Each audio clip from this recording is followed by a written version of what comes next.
ખેડૂતો માટે સારા સમાચાર 31 મે કેરળમાં ચોમાસાની એન્ટ્રી થવાની ભારતીય હવામાન વિભાગની આગાહી તો 15 જૂને ગુજરાતમાં ચોમાસાનું થશે આગમન।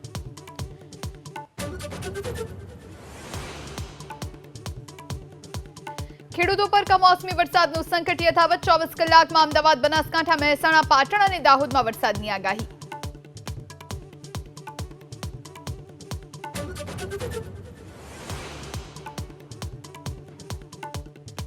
માવઠાની આગાહી વચ્ચે રાજ્યના કેટલાક વિસ્તારોમાં હીટવેવનું એલર્ટ। પોરબંદર, ગીર સોમનાથ, ભાવનગર અને કચ્છમાં રહેશે કાળઝાળ ગરમીનો પ્રકોપ। અમદાવાદમાં 44 ડિગ્રી સુધી પહોંચી શકે મહત્તમ તાપમાન। લોકોના આરોગ્ય સાથે ચેડા અટકાવવા અમદાવાદ મનપાનું આરોગ્ય વિભાગ એક્શનમાં। કેરીનો રસ બનાવતા કારખાનામાં દરોડા પાડી લીધા સેમ્પલ્સ।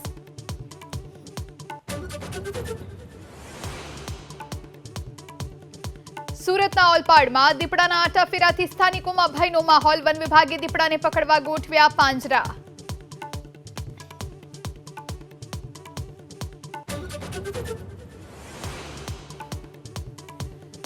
સ્માર્ટ વીજ મીટરને લઈ સતત બીજા દિવસે વડોદરામાં વિરોધ। 15 દિવસમાં 2000નું બિલ આવતું હોવાનો આરોપ। કલેક્ટર કચેરીએ કેટલાક લોકોએ કર્યા સૂત્રોચ્ચાર।